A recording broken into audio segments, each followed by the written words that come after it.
Hi there, this is Nick Devine from The Print Coach, and welcome to our blog. Gary Bencivenga, the world's greatest direct response copywriter, so recently retired, said this: no proof, no sale. Joel Bauer, the world's best known corporate pitchman, said you need ongoing third-party proof to convince people to buy from you. Here's the reality. Without proof, you are making empty, unsubstantiated claims, the same as your competition.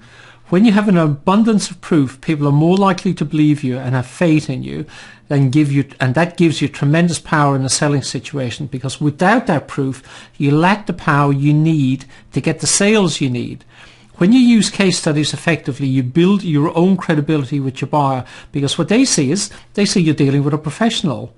Without case studies, you're seen as just another salesperson, another pitch person, another business owner hunting another deal. Case studies help you win the sales you need so you can achieve your business and personal goals. Your revenue increases, your profits go up, and you have happier clients. And you need those sales and those profits so you can invest in your business and continue to grow, because without those sales and profits, you don't have the resources to grow, and you'll never achieve your business goals or your personal goals. So when we're talking about case studies, what exactly is a case study? Well, it's quite simple when you think about it. And here's the critical thing. It's independent, and that's the piece you would underline. It's independent, third-party proof that you can deliver on the promises you're making to your customers. And then you may be thinking, well, I do use testimonials. Are they okay? Testimonials are fantastic. And the only difference between a testimonial and a case study is really the formal nature of the proof. A testimonial is quite quick and can be more anecdotal. A case study is more formal and structured in nature. And we're going to talk specifically. I have another formula for testimonials, which I might give you another stage, but we're going to focus on the case study formula today. And you have to be continually on the hunt for these case studies. And this is one of the things I've realized in our business. I've been reasonably good, and I'd only say reasonably good, at collecting proof. If you go to our website and you look under the speaker section, you look in the blog, you look down the side, we've got a testimonial section. We've been pretty good at it, but I'm getting relentless at it at the moment. I'm really, every single opportunity that somebody says something to us where we've done a great job, I'm collecting testimonials on it. So whenever you do a great project, so you do something that's really good for a customer, you have to ask for a testimonial or a case study. When somebody says something positive to you about something you've done, ask for a case study or a testimonial. Whenever you do something unusual or complex, or you solve a challenging problem, ask for a case study or a testimonial. We've got another business, which I think you know, in the fire protection industry. And I've got our team down there at the moment all going around with handheld video recorders, those £100 or $100 jobs. And we're getting, for every one of them, they're on a relentless hunt for this at the moment. They're all on a mission just to collect loads and loads and loads of video testimonials, because they make a difference to the sales process. Now, the formula I'm going to give you is an adaptation of a selling system that we use called a SPIV. I hate the acronym, but it works for what it is we actually coach. So the SPIV system. So this is adapted for case studies, and you'll see how powerful this is in a second. So there's 4 things you need. First thing you need is you need some background information on my computer's having a life of its own. You need a bit of background information on the client or the customer. So the S is for status. So what's the status? Who's the company? What did they do? Who did you deal with, etc. So kind of basic situational type data. So think of data points when you're thinking status. Data points, that's what you want to think about. You need that as really just set the frame for the conversation. The piece that's really important that you get into very quickly is, what was the problem you solved for the customer? So if you did a mailing campaign and that resulted in them getting more new customers, or it resulted in them getting more traffic to the store or a higher conversion rate, or if you did storage and fulfillment for them and that saved them time and saved them hassle. So whatever it was you did and whatever result it produced, we really want to focus on what was the problem they were trying to solve first. So problem first. So just like if you go to the doctor, the first thing they're going to ask you is, what are your symptoms? So we want the symptoms first.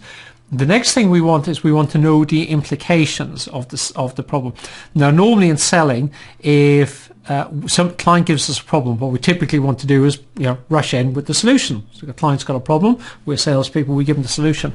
What really good salespeople do is they explore the impact of that problem in other areas of the business.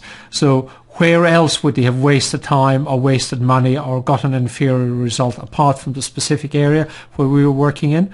So you want to explore that. So you have the problem, then the implication of the problem. And then the last piece we want is the value. So what was the value that they got from the thing you did? Now, to make this really valuable, if we can convert this into time or money, and particularly if we can do it with a number, that makes the power of the case study really effectively. So what was the value of the solution? What was the result the client achieved?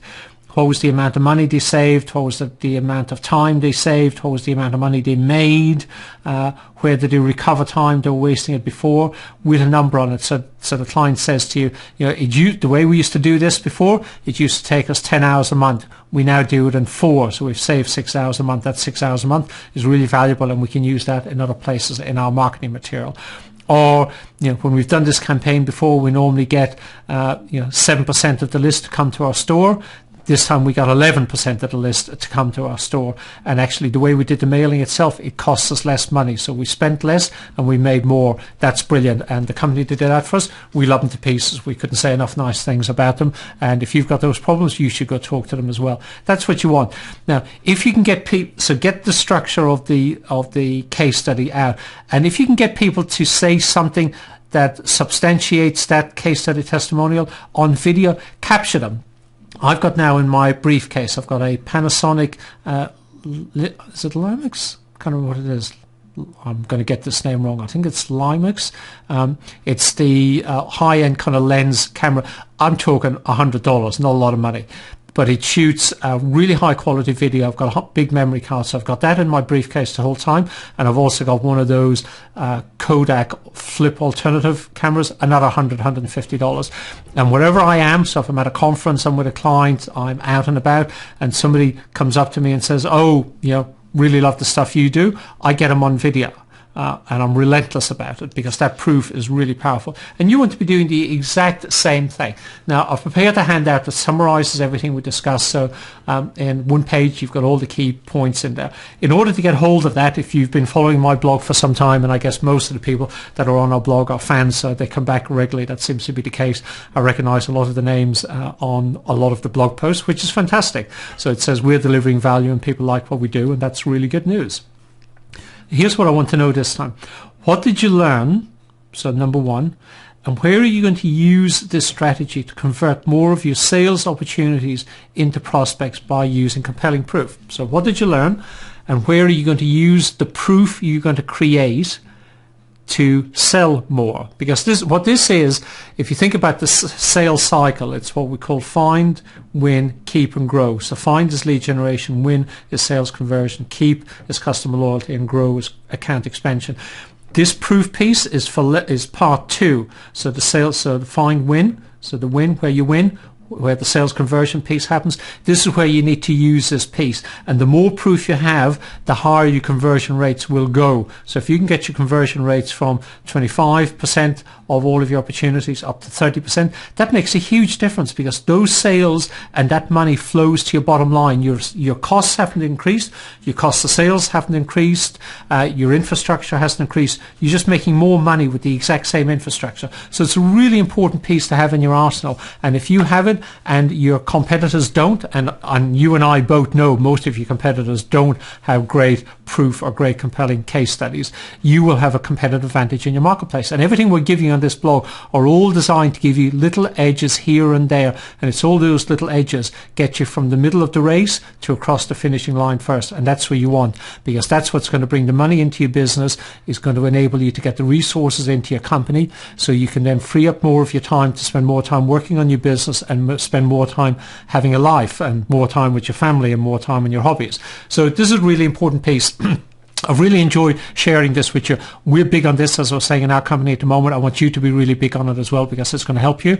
And make sure you come back for the next blog post, because it's going to be good and you need to be there. Talk to you soon. Bye for now.